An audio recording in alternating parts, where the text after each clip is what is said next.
Friends, we keep getting told how wonderful everything is and how we should basically help every single person on the planet that's less fortunate than the United States.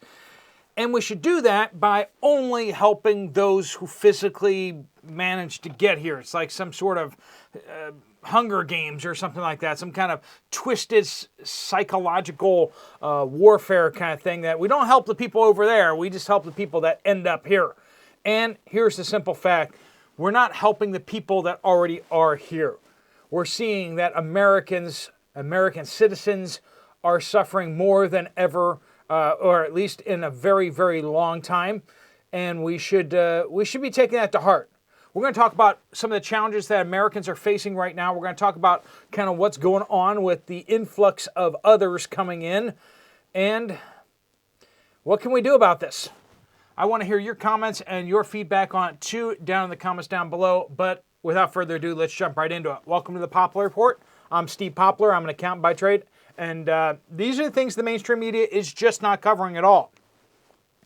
I want you to go find the mainstream media that says that 18.1% increase in homelessness here in the United States over the past year.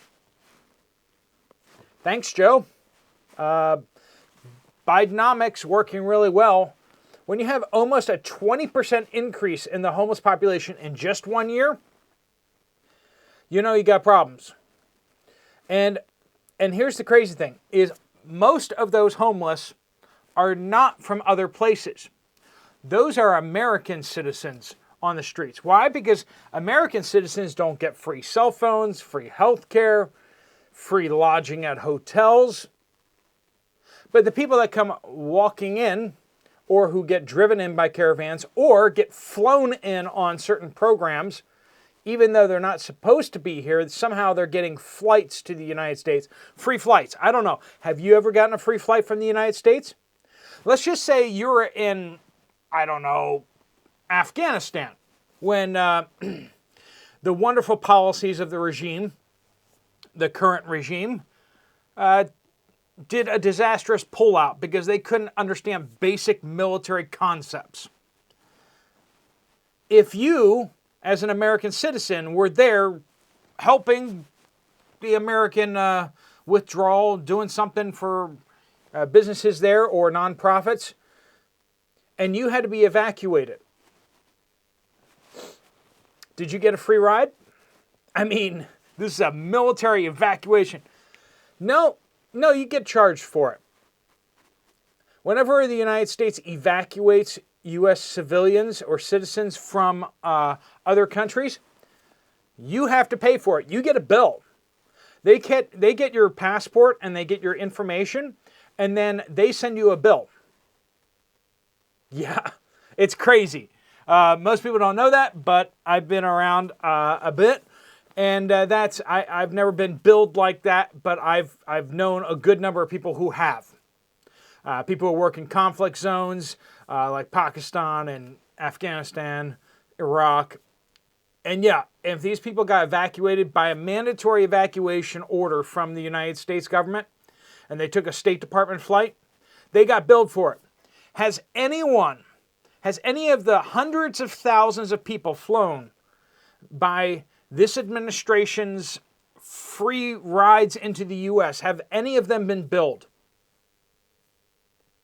No. You and I have been billed.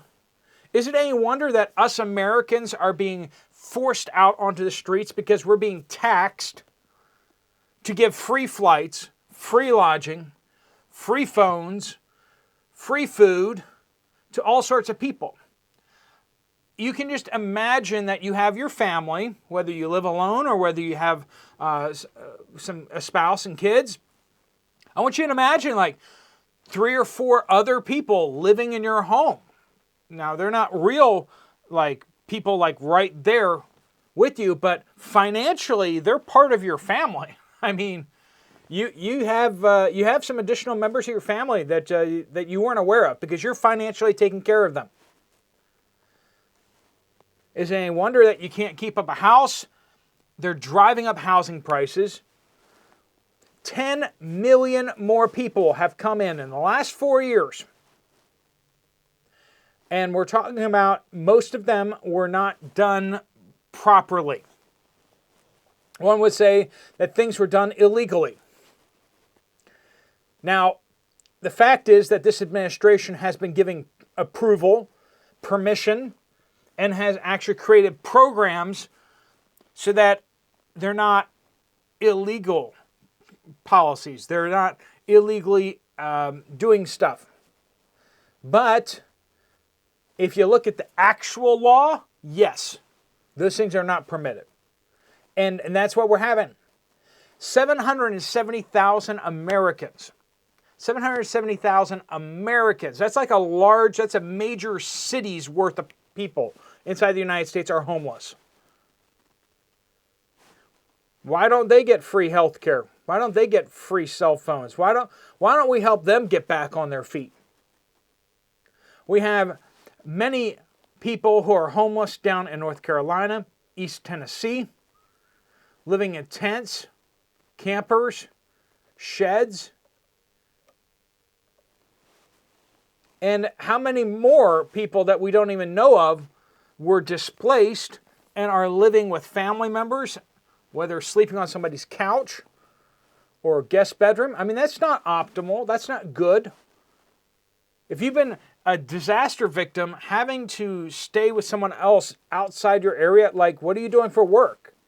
Maybe you can't work because your job is back where you came from.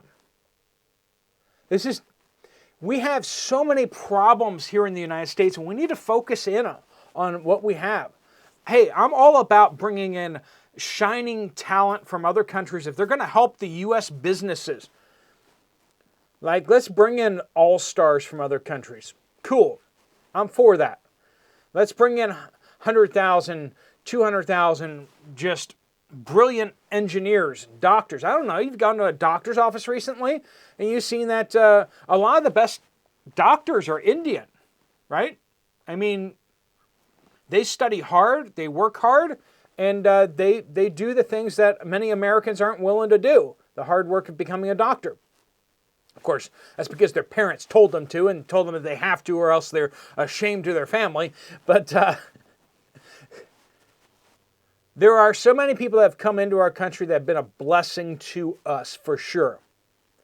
But that's not what we're talking about here. We're talking about just bringing in mass amounts of uneducated, unskilled people, many of whom have criminal backgrounds, some of whom are probably meaning the United States harm because they're coming from Iran or Russia or China, and they're coming into our country in order to do us harm.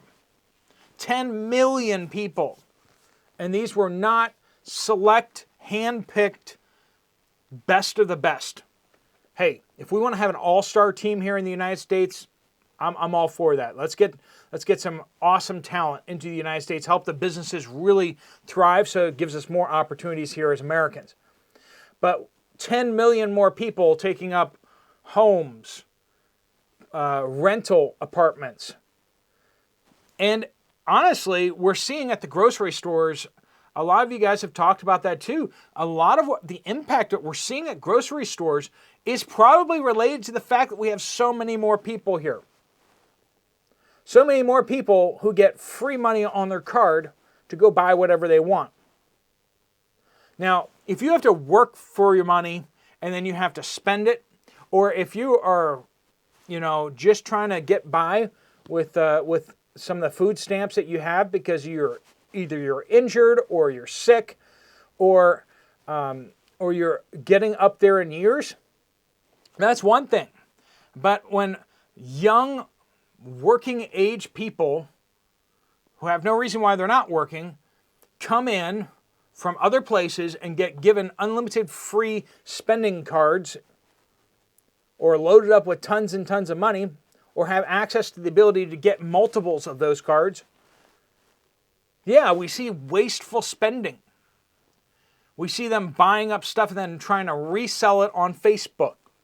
We see them reselling it in their communities because they don't really want the food, they want the cash.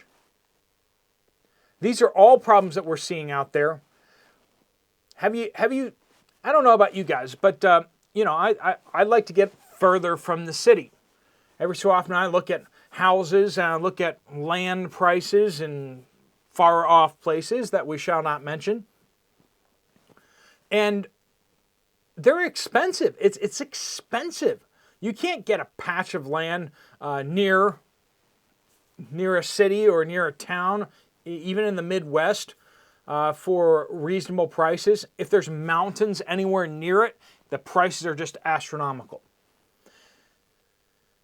$50,000, $100,000 just for a plot of land. And we're not talking like a really big plot of land either. We're talking like, basic size to do a little bit of a homestead. Not like a farm, not like a ranch. We're talking just 4 or 5 acres. $100,000. That's what we're looking at. Americans can't buy land. I mean, this is just ridiculous. The federal government is just holding all of the land and not doing anything with it, refusing to sell it to American people. And then we only have so many houses out there, and so many of those houses are being taken up by government subsidies and government free money for these others to come in and buy those houses that we can't afford. Renting them out so that we can't afford them.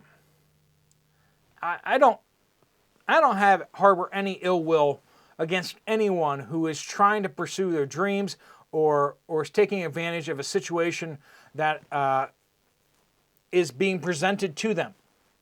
Heck, if I was I was about to say El Salvador, but El Salvador is actually now getting nicer than the United States. It's safer than the United States, which is crazy, because last time I was there, it was one of the most dangerous places I have ever been. I was in this bus station with my father, and the bus station had it was like 4 or 5 soldiers, like black body armor, helmets, machine guns, like SWAT team type, 5 of those guys. And I've seen stuff like that elsewhere where it's a show of force. But the thing that got me was that shops just 30 feet away from them. Each one of the shops had a guy standing in the shop with a boomstick. Like each shop had its own guard. And they were just 20, 30 feet away from this heavily armed squad of government soldiers. And it's just like, okay, that's bad. If these shopkeepers think it's that bad that they still need to pay for a dedicated armed guard, even though it was quite sketchy. It was quite sketchy. But now they've turned things around. Why? They just locked up all the criminals. They locked up anyone who was related to any of these gangs. Zero tolerance policy implemented across the board. And they've turned El Salvador around. It's been quite amazing. But anyway, if I was from some other country like Venezuela or something like that, I mean, yeah, I'd probably try to get into the United States. I could see that.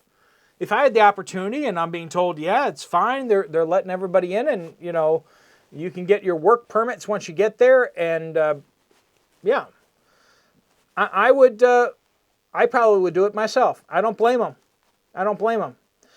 But here's the thing: I do blame our government.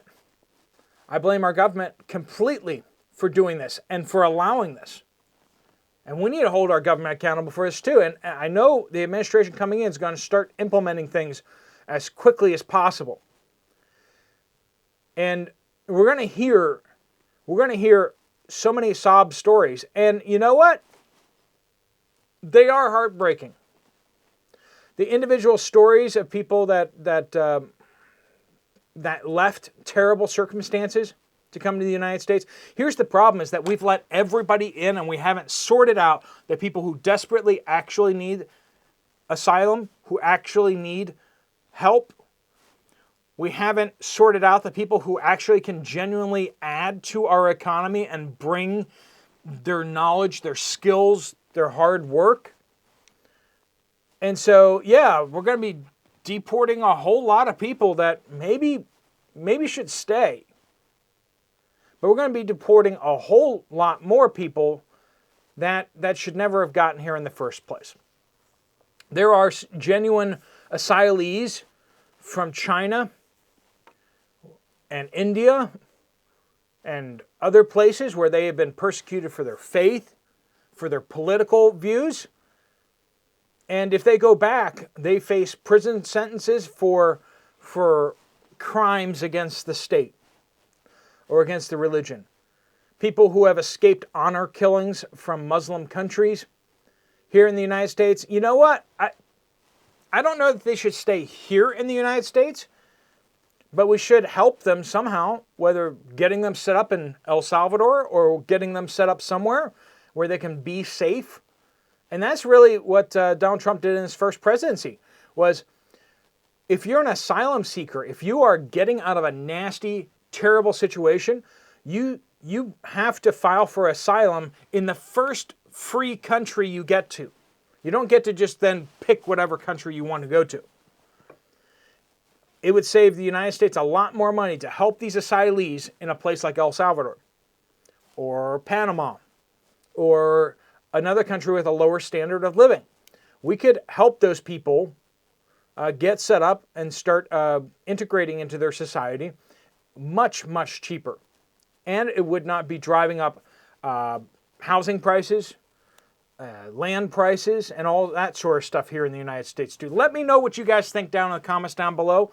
I mean, you know me, I'm a bleeding heart lover of people, but I also know that the rule of law needs to be a thing. If a country doesn't have borders, it's not a country at all. Let me know what you guys think down in the comments down below. If you want to check out another video from this channel, there's one right up here. I'll see you over there, or I'll see you guys later. Steve Poplar of the Poplar Report out.